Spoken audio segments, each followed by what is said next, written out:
Om Namo Bhagavate Vasudevaya. Om Namo Bhagavate Vasudevaya.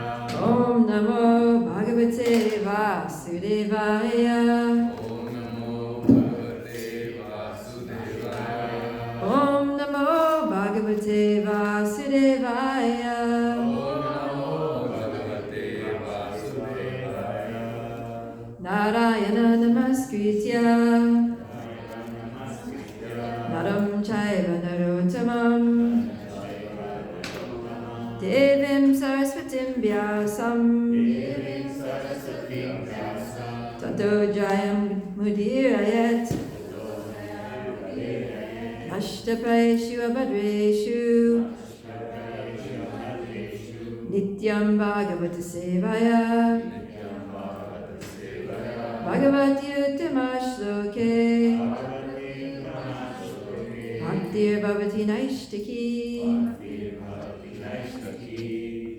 Jai. So, welcome to this morning's Srimad Bhagavatam class. We are reading from Canto 10, Chapter 3, entitled The Birth of Lord Krishna, verses 23 to 31. We'll be focusing on 28. So, let us start reading from the translation of 23. We've got the mic.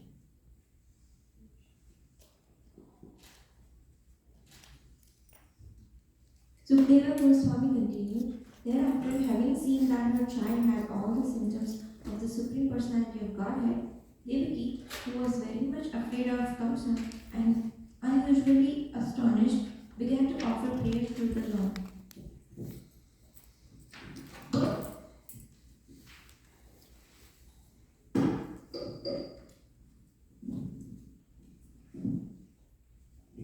Sri Devaki said, My dear Lord, there are different Vedas, some of which describe you as unperceivable through words and mind, yet you are the origin of the entire cosmic manifestation. You are Brahman, the greatest of everything, full of reflections like the sun. You have no material cause, you frequent change, and you deviation, and you have no material desires. Thus the Vedas say that you are the substance. Therefore, my Lord, you are directly the origin of all Vedic statements. And by understanding you, one gradually understands everything. You are different from the light of Brahman and Paramatma, yet you are not from them. Your presence emanates from you. Indeed, you are cause of all causes. However, show the light of all transcendental knowledge. After millions of years, at the time of cosmic annihilation, when everything manifested and unmanifested is annihilated by the force of time, the five gross elements enter into the subtle conception and the manifested categories enter into the unmanifested substance. At that time, you alone remain and you are known as Ananta Sheshana. O integrator of the immaterial energy, this wonderful creation works under the control of powerful time, which is divided into seconds, minutes, hours, and years. This element of time, which extends for many millions of years, is but another form of Lord Vishnu. For your pastimes, you act as the controller of time, but you are the reservoir of all good fortune. Let me offer my full surrender unto your Lordship. No one in this material world has become free from the four principles: birth, death, old age, and disease, even by fleeing in various planets. But now that you have appeared, my Lord, death is fleeing in fear of you, and the living entities, having obtained shelter at your lotus feet by your mercy, are sleeping in full mental peace. My Lord, because you dispel all the fear of your devotees, I request you to save us and give us protection from the terrible fear of Kamsa. Your form as Vishnu, the Supreme Personality of Godhead, is appreciated by yogis in meditation. Please make this form invisible to those who see with material eyes.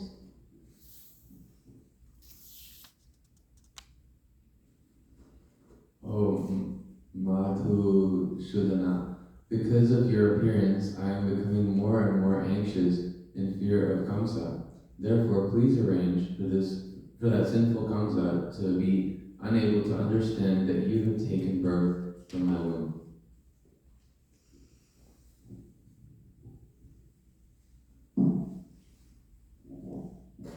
O my Lord, your all-pervading Supreme Personality of Godhead, and your transcendental four-armed form, while the conch shell, disc, club, and lotus is unnatural for this world.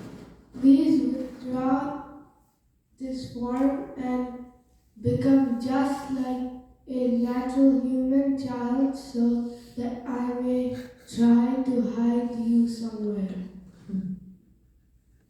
Last one. At the time of devastation, the entire cosmos, containing all created, moving, and non-moving entities, enters your transcendental body and is held there without difficulty. But now this transcendental form is taking birth in my womb. People will not be able to believe this, and I shall become an object of ridicule. Okay, thank you. So let's go back to text 28. Do the Sanskrit.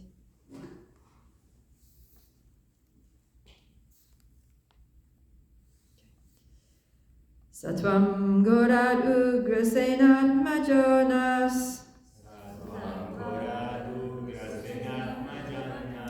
Trahi Trastan Britya Vitrashat Hasi Rupam Chedam Purusham Dhyana Dishnyam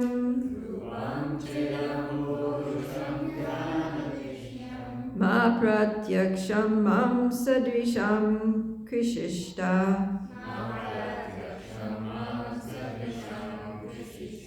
Satvam Gorad Ugrasenat Majandas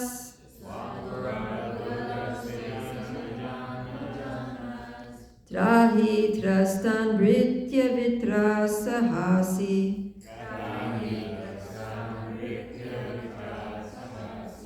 Rupam Chedam Purusham Dhyana Dishnyam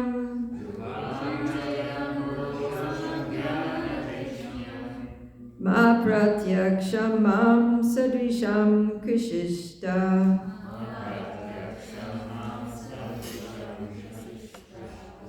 Please jump. Satvam Gorad Ugrasenat Majandas Trahi Trastan Britya Vitrasahasi Rupam Chedam Purusham Dhyana Dishnyam Ma Pratyaksham Mam Sadrisham Krishishta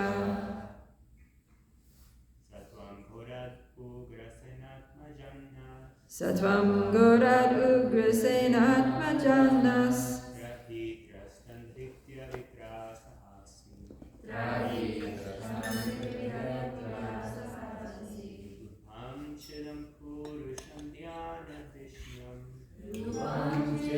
Purusham Dhyana Dishnyam Ma Pratyaksham Mam Sadrisham Krishishta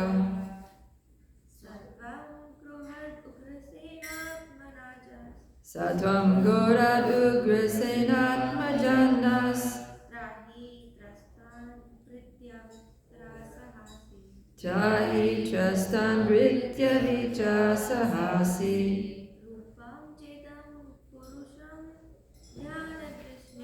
Rupam Chedam Purusham Dhyana Dishnyam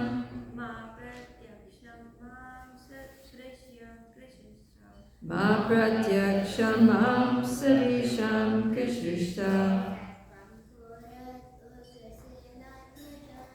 Satvam Gorad Ugrasenat Majandas Trahi Trastan Britya Vitrasahasi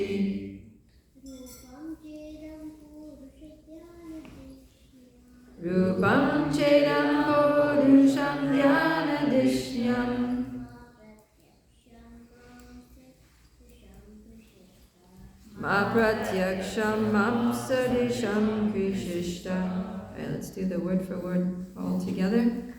Saha, your lordship. Tvam, you. Gorat, terribly fierce. Ugrasena Atmajat, from the son of Ugrasena. Na, us. Jahi, kindly protect. Trastan, who are very much afraid of him. Britya Ritrasaha Asi, you are naturally the destroyer of the fear of your servants. Rupam, in your Vishnu form. Cha, also. Idam, this. Purusham, as the Supreme Personality of Godhead. Dhyana Dishnyam, who is appreciated by meditation. Ma, not. Pratyaksham, directly visible. Mamsa Visham, to those who see with their material eyes. Krishishta, please be. Translation and purport by His Divine Grace A.C. Bhaktivedanta Swami Srila Prabhupada Ki Jai. My Lord, because you dispel all the fear of your devotees, I request you to save us and give us protection from the terrible fear of Kamsa. Your form as Vishnu, the Supreme Personality of Godhead, is appreciated by yogis in meditation. Please make this form invisible to those who see with material eyes. Purport. The word Dhyana Dishnyam is significant in this verse because the form of Lord Vishnu is meditated upon by the yogis. Dhyana Vastita Tadkatena Manasa Pashyanti Yam Yogina. Devaki requested the Lord, who had appeared as Vishnu, to conceal that form, for she wanted to see the Lord as an ordinary child, like a child appreciated by persons who have material eyes. Devaki wanted to see whether the Supreme Personality of Godhead had factually appeared, or she was dreaming the Vishnu form. If Kamsa were to come, she thought, upon seeing the Vishnu form, he would immediately kill the child. But if he saw a human child, he might reconsider. Devaki was afraid of Ugrasena Atmaja. That is, she was afraid not of Ugrasena and his men, but of the son of Ugrasena. Thus she requested the Lord to dissipate that fear, since he is always ready to give protection, abhayam, to his devotees. My Lord, she prayed, I request you to save me from the cruel hands of the son of Ugrasena, Kamsa. I am praying to your Lordship to please rescue me from this fearful condition, because you are always ready to give protection to your servitors. The Lord has confirmed this statement in the Bhagavad Gita by assuring Arjuna, you may declare to the world, my devotees shall never be vanquished. While thus praying to the Lord for rescue, Mother Devaki expressed her motherly affection. I understand that this transcendental form is generally perceived in meditation by the great sages, but I'm still afraid, because as soon as Kamsa understands that you have appeared, he might harm you. So I request that for the time being you become invisible to our material eyes. In other words, she requested the Lord to assume the form of an ordinary child. My only cause of fear for my brother Kamsa is due to your appearance. My Lord Madhusudana, Kamsa may know that you are already born. Therefore, I request you to conceal this four-armed form of your Lordship, which holds the four symbols of Vishnu, namely the conch shell, the disc, club, and the lotus flower. My dear Lord, at the end of the annihilation of the cosmic manifestation, you put the whole universe within your abdomen. Still, by your unalloyed mercy, you have appeared in my womb. I am surprised that you imitate the activities of ordinary human beings just to please your devotee. Devaki was so afraid of Kamsa that she could not believe that Kamsa would be unable to kill Lord Vishnu, who was personally present. Out of motherly affection, therefore, she requested the Supreme Personality of Godhead to disappear. Although because of the Lord's disappearance, Kamsa would harass her more and more, thinking that the child born of her was hidden somewhere, she did not want the transcendental child to be harassed and killed. Therefore, she requested Lord Vishnu to disappear. Later, when harassed, she would think of him within her mind. Srila Prabhupada Ki Jai. Om Jnanatimandasya Gyananjana Shalakaya Chakshurum Militandena Tasmai Shri Gurave Namaha. Shri Chaitanya Manovishtam Stapitam Yena Bhutale Swayam Rupa Kadamayam Dadati Swapadantika Vanchakalpaturvyascha Kripa Sindhubhya Eva Chapatitanam Pavanibhyo Vaishnavibhyo Namo Namaha. Nama Om Vishnu Padaya Krishna Prastaya Bhutale Srimati Bhaktivedanta Swami Nityanande Namaste Saraswati Deve Gauravani Pracharane Nirvishesha Shunyavani Pashatade Shitarane Jai Shri Krishna Chaitanya Prabhu Nityananda Shri Advaita Gadadhar Shivasadi Gaura Bhaktivinoda. Hare Krishna, Krishna Krishna, Hare Hare, Hare Rama, Rama Rama, Hare Hare. Jai. So here we have Devaki talking to Krishna, who was just born and who's manifesting his four-armed Vishnu form in front of her. And we see here that she's experiencing some conflicting and inconceivable emotions, right? So on the one hand, she's seeing that Krishna is Lord Vishnu, right? Lord Vishnu, he is the Lord. He's not just an ordinary child. He's standing before her in the full glory of his greatness and majesty as Lord Vishnu. And he does that to reassure her that he can't be killed. And she's seeing that. And she's even saying that. Right? She's even saying that, you know, you are the supreme controller. You, the creation, whole creation comes from you. After the annihilation, there's only you remaining. And in the interim, there's only you. She's basically, you know, recapping the 4 seed verses, the Chaturshloki Bhagavatam, you know, stating the essence of the absolute truth, that Krishna is everything. Everything comes from him. Everything rests in him. He maintains everything. He is everything. And he makes everything happen. And there he is standing before her. And she also talks about how time, which is controlling everything in this material world, is controlled by him. And how death personified flees in fear of him. And that he dispels the fear of his devotees. And yet, she's still afraid, right? He's standing, she's acknowledging all these things about him. He's standing right there in the presence of God, who is the supreme controller, who, you know, takes away all fear. She's afraid. So this is very conflicting, right? And it seems like totally irrational, totally emotionally unstable. Like one minute she's like, you're the Supreme Personality of God who delivers everyone from fear, especially your devotees. And here I am, your devotee, sitting here in your presence, and I'm like trembling with fear. So what is going on here? How do we understand these emotions of Devaki? And if Krishna takes away the fear of his devotees, right, like in this song that they sing in Vrindavan every morning, Udila Arna says that Rajajana Bhaya Hari, right? It says that he takes away the fear of the residents of the Vrindavan. So why is he not taking away the fear of Devaki? Why is she so fearful right in his presence? She's his mother. Like, you don't get much more intimate relationship than that. She's totally pure. So why is she afraid? So the thing is that Krishna takes away the devotees' fear of material misery, takes away devotees' fear of, being caught in the cycle of repeated birth and death, fear of pain, fear of suffering, fear of dying, fear of loss. He takes away their material fear.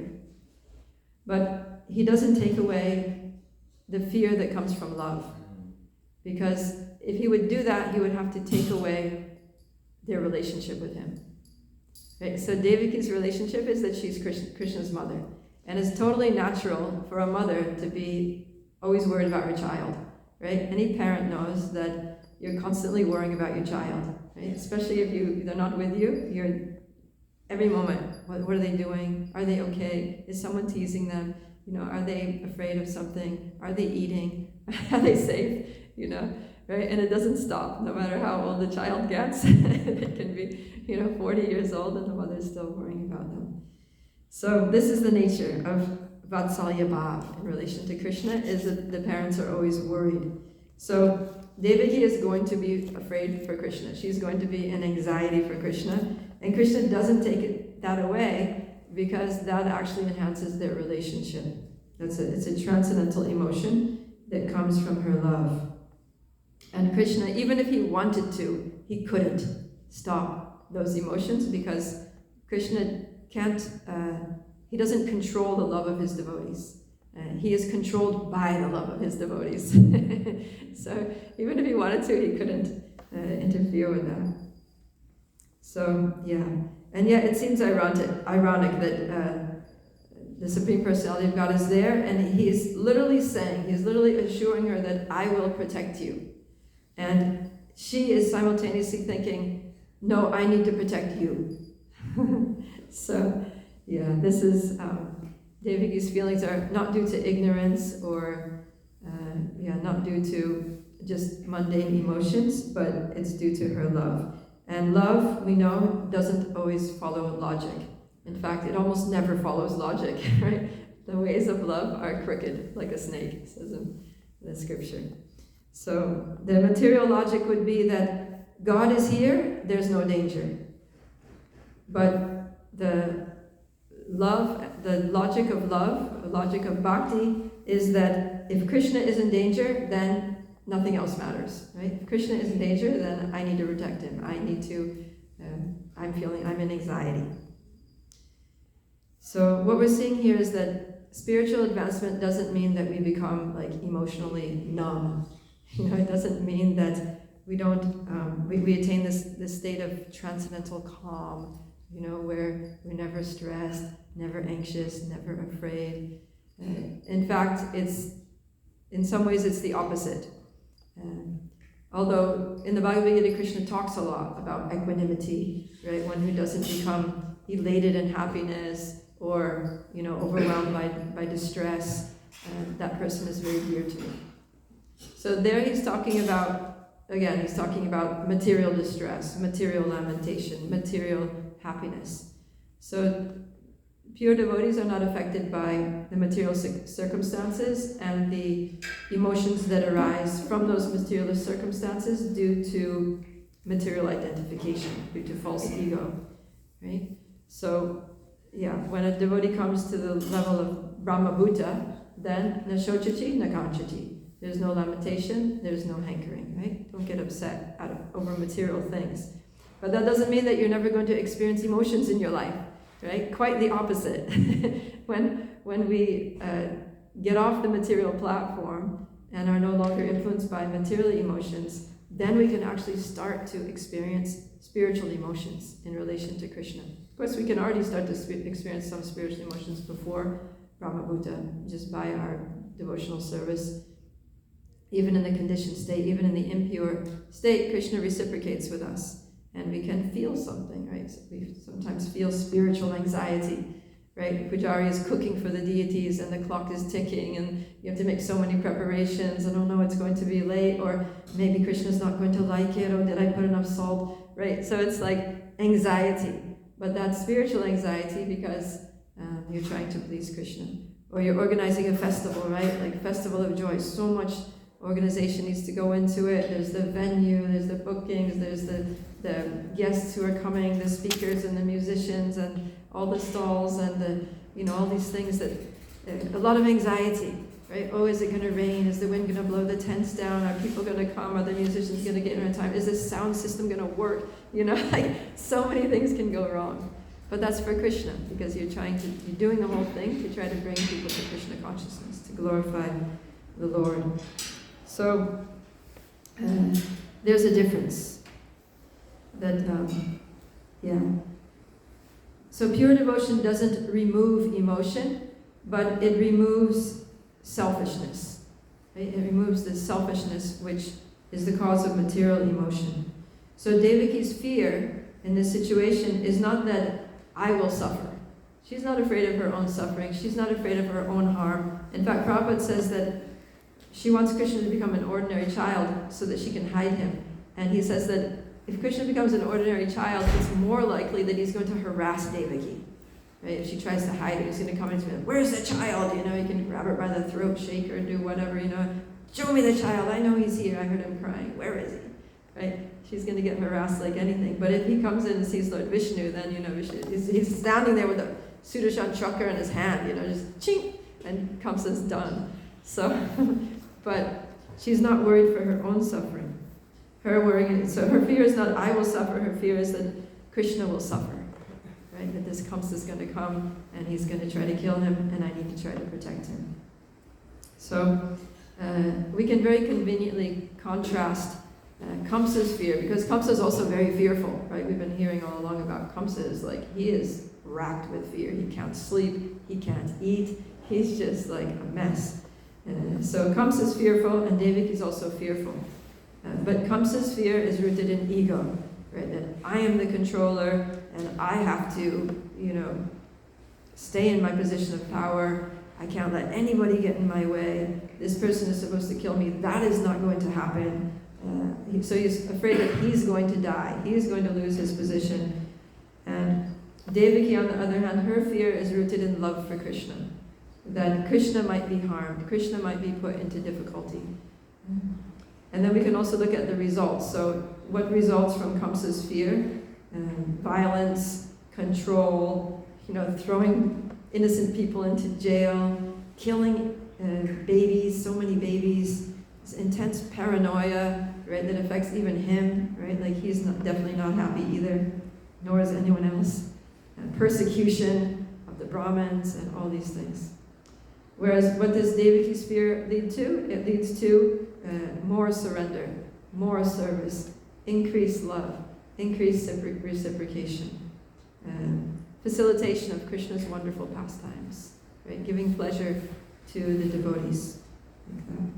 So externally, both of them are experiencing the same emotion, but internally, there's a world of difference, right? It's like black and white. So the question is not what you feel, but for whom, right? Who are our feelings for? Are our feelings for me, or are they for Krishna? And also, what is the result? Do my feelings lead towards, problems, drama, disturbance, or do they lead towards increased surrender, increased service, increased devotion to Krishna? So we see different examples throughout Srimad Bhagavatam. For example, in the beginning of the Bhagavatam, Srila Vyasadeva was despondent, right? He was actually feeling depressed because he had compiled the 4 Vedas, he'd written Mahabharata and the Puranas and all these things, Vedanta Sutra. And after all that devotional service, he was just depressed. He was just feeling really despondent, like, what is wrong, So that's an emotion, but that was a spiritual emotion because it was for Krishna. Because why was he doing all those things? Why was he writing all those literatures? Because he wants to bring people to Krishna consciousness. And then what did his despondency result in? It resulted in the appearance of Narada Muni, his guru, who instructed him, who enlightened him. It led him to going deeper in his meditations and really focusing on Krishna and Krishna's Leelas and writing the Srimad Bhagavatam so that we have this book here that we can learn about Krishna from. So, and then we have the example of Mother Yashoda, right, when she was angry because Krishna broke the butter pot and he made a big mess. She spent all morning churning the butter and Krishna just messed it all up. And so she's angry, right? That's a strong emotion. She's picking up a stick and she's like, where is that child? I'm going to get him. I'm going to teach him a good lesson now. He can't do this this is not acceptable. I need to train this boy. So her emotion is for Krishna, right? It's for Krishna's benefit. That I can't let my child just do all kinds of nonsense. He's going to grow up being undisciplined and uncivilized. I need to train him to be, a nice person with good behavior, a respectable human being. So, and then what does that lead to? It leads to, one of the sweetest, most charming Leelas, Damodar Leela, which we sing about and relish every Kartik month, which gives a lot of pleasure to Krishna and which glorifies the depth and the purity of Mother Yashoda's love for Krishna and inspires devotees in Vatsalya Bhav to follow in her footsteps. And then we also have the example of the gopis who get jealous, right? Jealousy is a strong emotion when Krishna goes and meets other gopis. But that's also for Krishna, right? They're not jealous because, we are being deprived of Krishna's association, we are suffering. It's not that. It's because we know that no one can please Krishna better than Srimati Radharani, and so we want Krishna to be with Radharani so that he can be most happy. So their jealousy is for Krishna. Yeah. And the result also is that so many pastimes result out of these dealings, these competitive dealings between the gopis, so many lovers' quarrels, and Radharani's whole mood of man, which Krishna absolutely adores. So all of these things give pleasure to Krishna when they are for Krishna. And then, I was thinking I'll read a few examples also, because in the Bhakti Rasamrita Sindhu, or Nectar of Devotion, Srila Rupa Goswami gives so many examples. There are 2 whole chapters that talk about spiritual emotions. There are 33, he enumerates 33 different transcendental emotions called Vyabhichari Bhavas or Sattvika Bhavas that a pure devotee feels in relationship to Krishna. So one of those is disappointment. And the example he gives here is, this is the queens of Krishna in Dwarka telling, "My dear Krishna, since I heard Narada glorifying Rukmini before you, I can understand that there is no need of any talking about myself." So this is actually Satyabhama. So she heard Narada Muni glorifying Rukmini, and she's like, I thought that I was Krishna's favorite queen, but now that I've heard the glories of Rukmini and how much Krishna loves Rukmini, I feel like I'm just very disappointed that Krishna doesn't love me as much as I thought he did. So I'm not even going to say anything about myself anymore around him, forget it. So this is an emotion, right? It's kind of wallowing in disappointment. And then lamentation.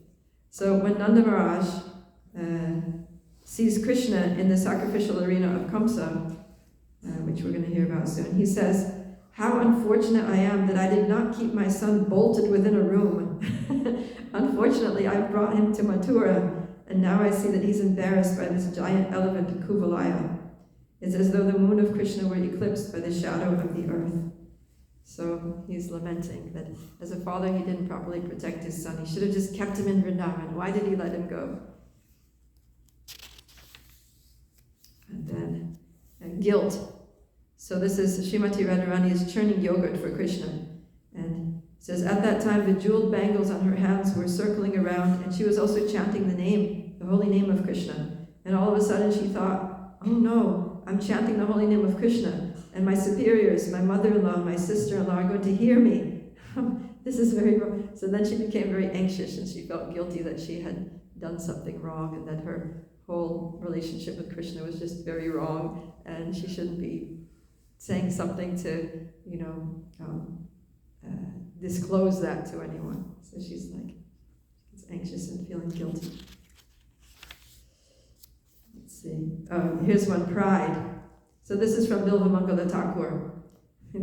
So he's feeling very proud and very confident in his relationship with Krishna. He says, "My dear Krishna, you are leaving me, forcibly getting out of my clutches. But I shall be impressed by your strength only when you can go forcibly from the core of my heart." You think you're leaving me because, I saw you and now I don't see you anymore. But just, I dare you to try to leave my heart. There's no way. You are not getting away. I have you captured. So that's the pride, the confidence of the devotee. And apprehension. Let's see.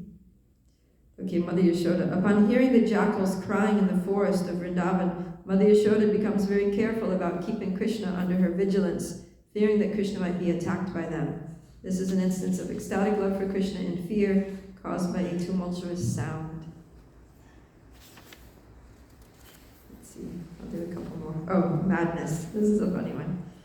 So, Srimati Radharani, out of her ecstatic love for Krishna, sometimes acts like an addled person and attempts to churn yogurt, although there's no yogurt in the pot.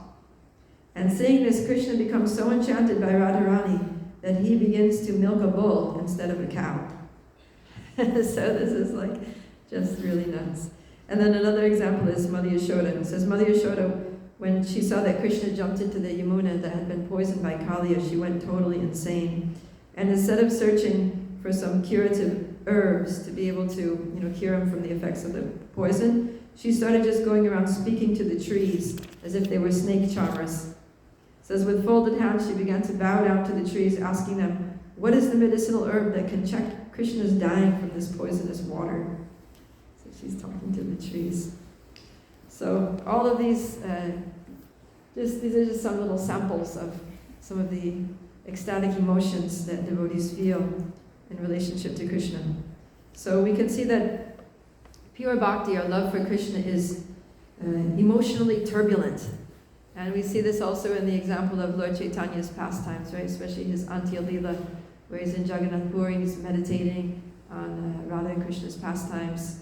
And he's experiencing so many ecstatic emotions, very turbulent emotions, right? Where he's scratching himself, he's beating his head against the wall until it's bleeding. You know, he's like, it's just like very, very intense. And the devotees who are taking care of him are like in anxiety 24/7. They're so concerned about him that he's, you know, that he's going to be okay because the emotions are overwhelming. And he's also exhibiting all these ecstatic symptoms of the body, crying tears, soaking himself with tears, and sometimes his body is changing form and so forth.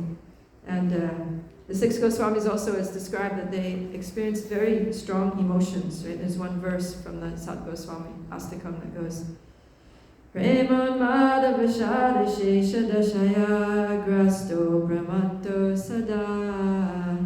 So this prema, unmada, the madness of love, it would seize them, right? Grasto means it would grab them. Like the English word grab comes with the C. They would be grabbed, seized by this madness of love. And vasha means by force, forcibly. They would experience ashesha dashaya, unlimited. Ashesha means without end. Dashaya, different ecstatic symptoms.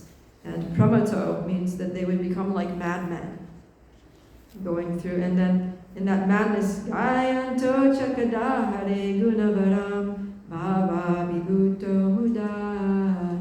They would be wandering around Vrindavan, sometimes at Radhakund, sometimes at Govardhan, sometimes by the Yamuna, just singing and dancing and being overwhelmed in ecstasy and calling out, Krishna, where are you? Radharani, where are you? So like that. We see all these examples of pure devotees experiencing a lot of emotion, and emotion that's very hard for us to understand. So we shouldn't think that the goal is to become just emotional equanimity. And that's in relation to material emotions, yes, but we should look forward to actually experiencing real emotions, ecstatic emotions in relation to Krishna. And all of these emotions, even though some of them seem negative, like fear or anxiety or disappointment, they're actually all just different flavors of ecstasy. Right? It's ecstatic love for Krishna, and the happiness that comes from loving Krishna comes in different flavors. But none of them are negative, they're all very intensely positive. So then that brings up the question that what about our emotions now, right? We're not on the level of Devaki or Yashoda or Nanda Maharaj or the six Goswamis, but we have our emotions. So how do we understand those emotions, and how do we navigate them in the context of our devotional service to Krishna? So presently, our emotions are usually mixed, right? Mixed at best, let's say. That they're partly coming from ego, false ego. They're partly coming from our conditioning. And then they also may be partly coming from a genuine attachment to Krishna, attraction to Krishna and the service of Krishna and his devotees.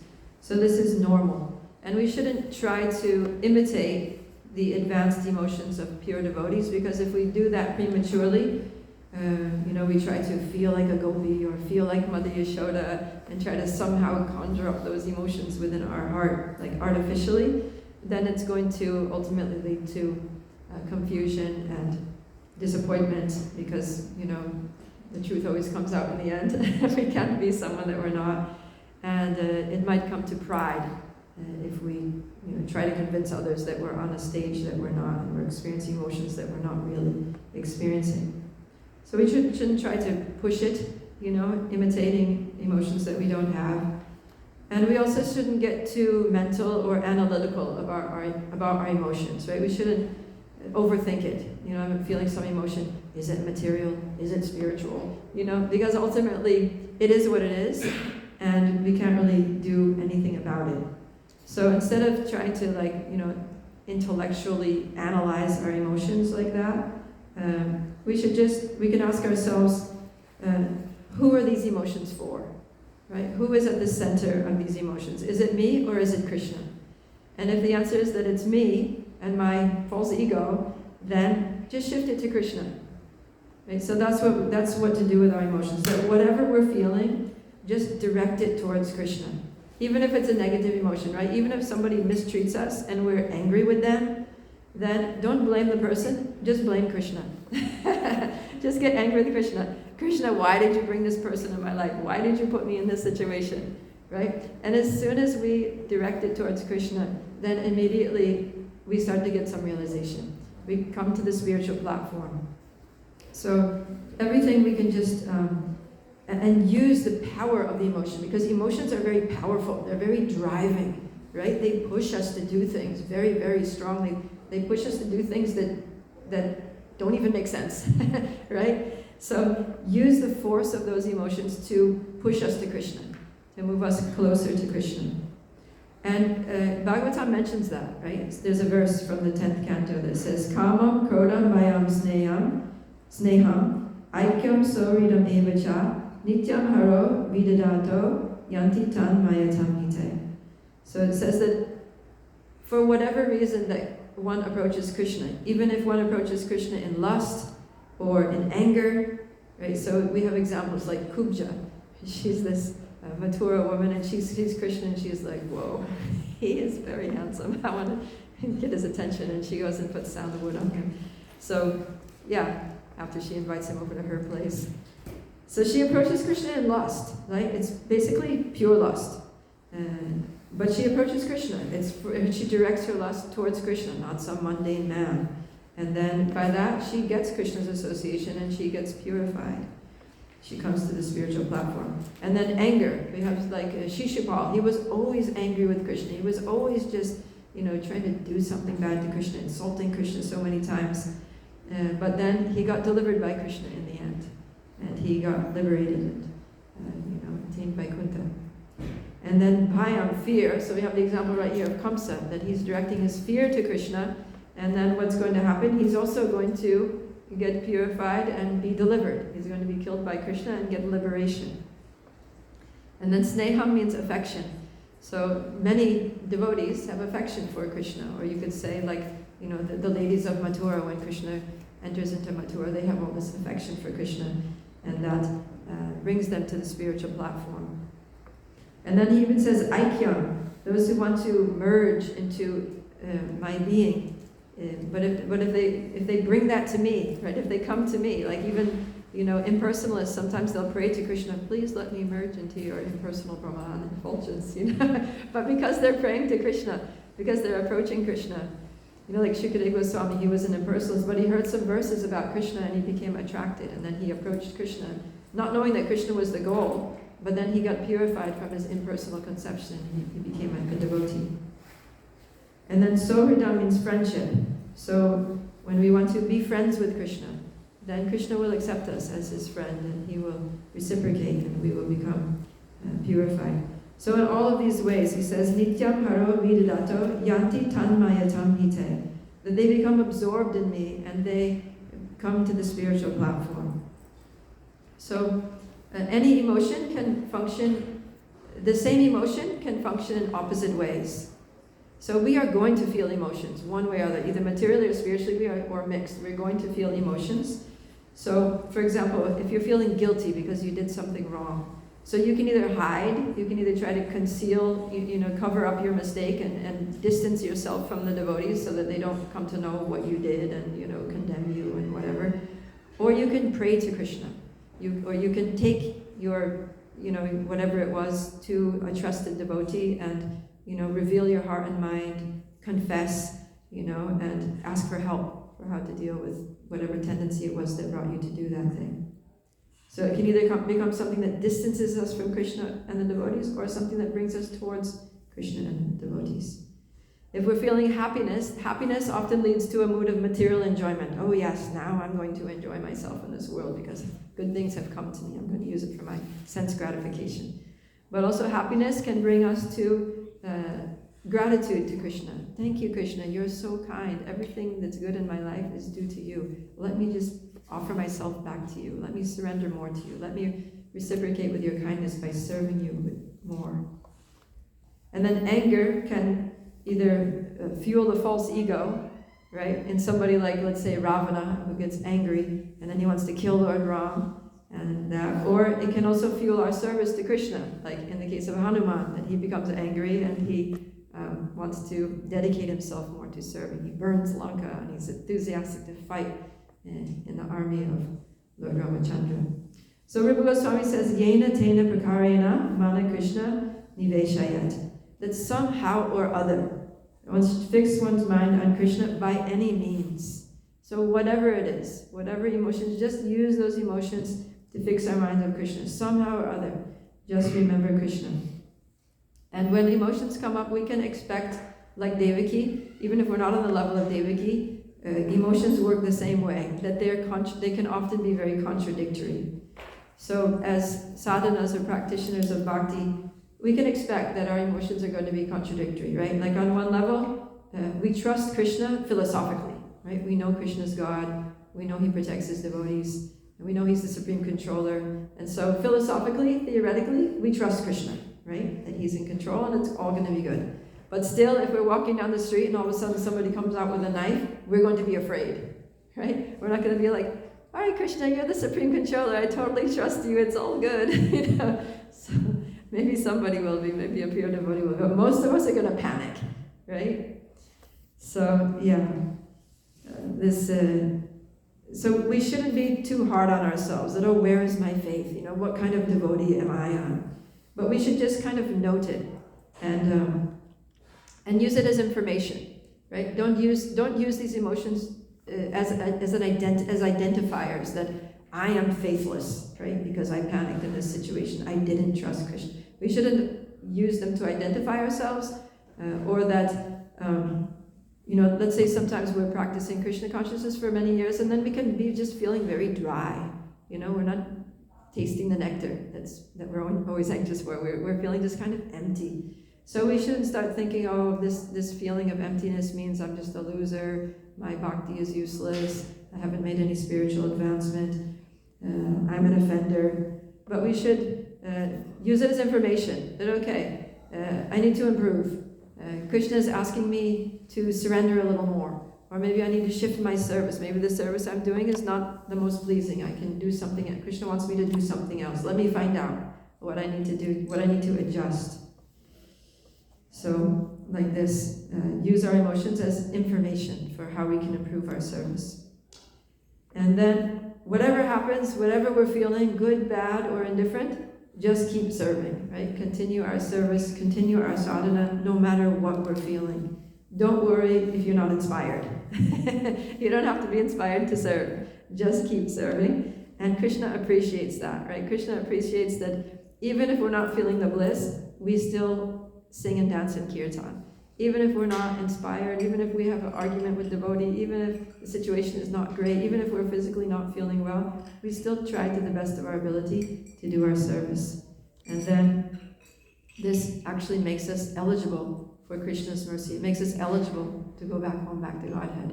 Right? Krishna says that Tatenu kampam sisamikshamano Punjana evatma kritam vipakam ridvag vapudir vidadan namaste jiveta yo mukti pade sadayavag. That whatever, even if we're suffering miserably, just take it that, okay, whatever, this is probably due to my karma, or maybe it's Krishna making some arrangement in my life for my purification, but I'm just going to go on serving Krishna with rid vag vapu, with my heart, with my rid vag means words, my speech, and with my vapu, my body, and everything, my whole being. I'm just going to keep serving Krishna no matter what. And then jiveta yo mukti pade sadayavag, that mukti pade, that we attain the position of, we achieve the liberated position, even in this life.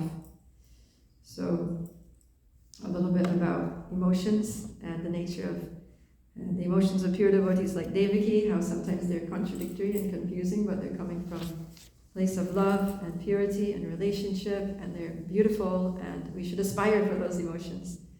And a little bit about how to understand and use our own emotions at our current level to bring us closer to Krishna. So, any questions or comments? Yes, Lita Sundari.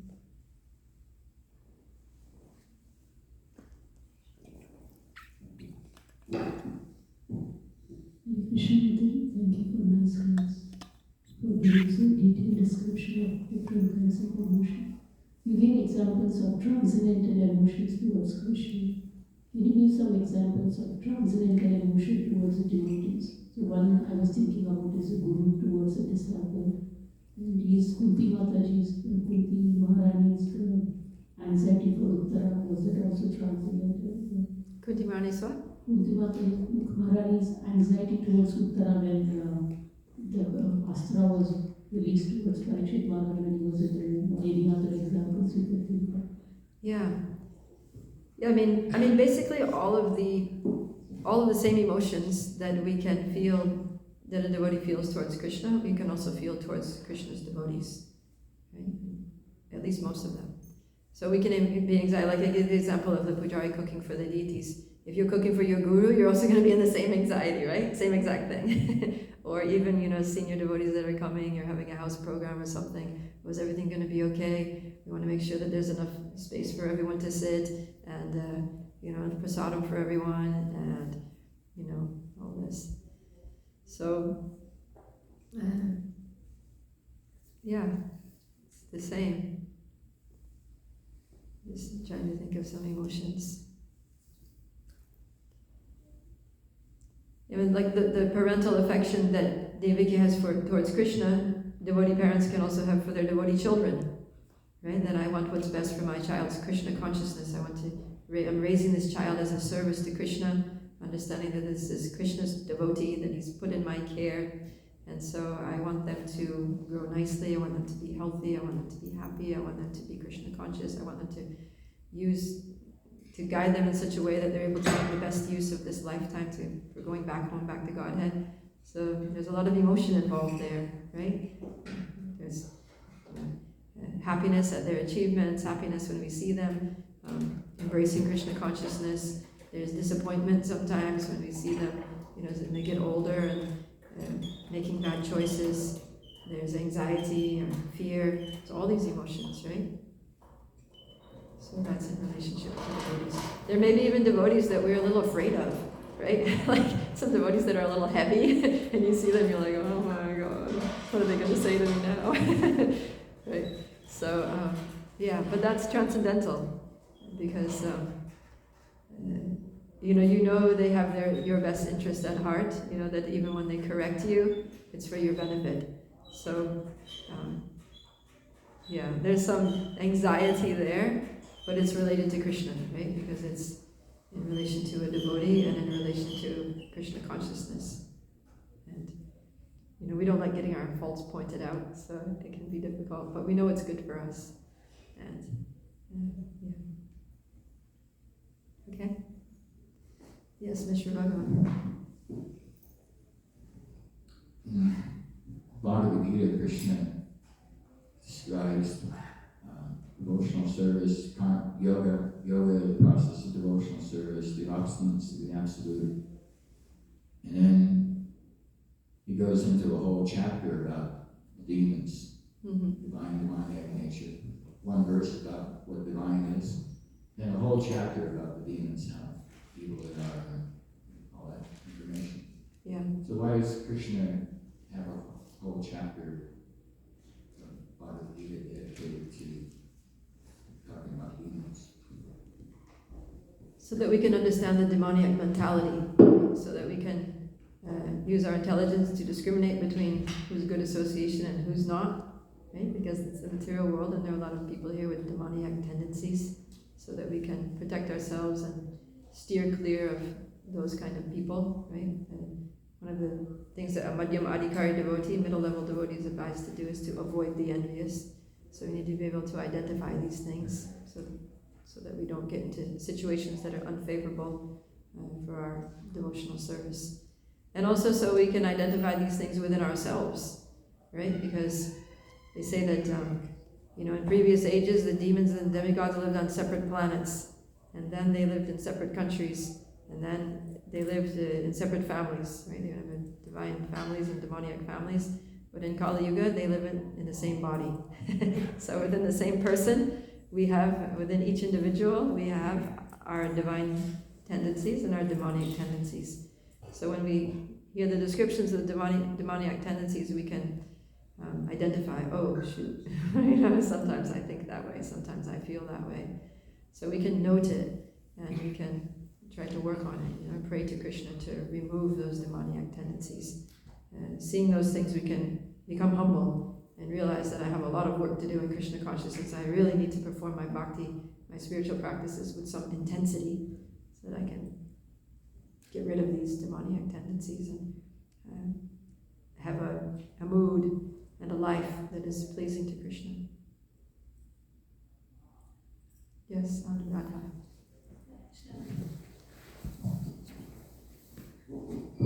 Thank you for the nice class. I was inside, and when I was hearing when Devaki, she was taking anxiety in front of, she was in fear in front of the fear personified. Right. And I was thinking that Prabhupada says that taking anxiety for Krishna is good. It purifies us. And we see when we do the service, every time we come for the service, so much of anxiety. But we again come, it's not that in the material world when you take anxiety for something, we want to quit, we want not do it and get retired out of it. Prabhupada writes in the purport that there is no retirement for a devotee because he wants to do it more and more, and we see it practically on the altar. Not that the pujari says, okay, it's too much to open the curtain at 7 o'clock. It's too much of pressure on us. They feel the pressure, but they come with equal or more enthusiasm to dress again and do the service again, whichever service it is. And I was also thinking, when Krishna was in Vrindavan, all the demons were attacking and so much of trouble. But Brajavasis were much more in bliss than when Krishna left, and there was no more demon, no more trouble, nothing. But they were, of course, that's a different mood, separation, and Vipralambha Bhavan, etc. But if you see, they were much more stressed, not having Krishna and not having demons. They rather have the demons and the trouble in life and then have Krishna, because Krishna can give so much of pleasure, bliss. That's what I was thinking when you were saying. Yeah, that's nice. So better to have all kinds of trouble with Krishna than to have a peaceful life without Krishna. I was hearing a class from Bhagavad Gita class Mataji was giving in Vrindavan, and she was asking, and I said it in the class also when I did that, will you go back to Krishna if the anxieties are still there? And then devotees were arguing, but this is Vaikuntha. So Mataji was saying that how we fear the anxiety, and if we think that we don't want the anxiety and that's why we want to go to Goloka, that means we're still thinking for us and not for Krishna. So it's just meditating in all the points, bringing together. Thank you so much, Master. Thank you. Very nice comments. Thanks for sharing. Just had a thought. I used to facilitate detox treatments. I work with different doctors and we help people with detoxing.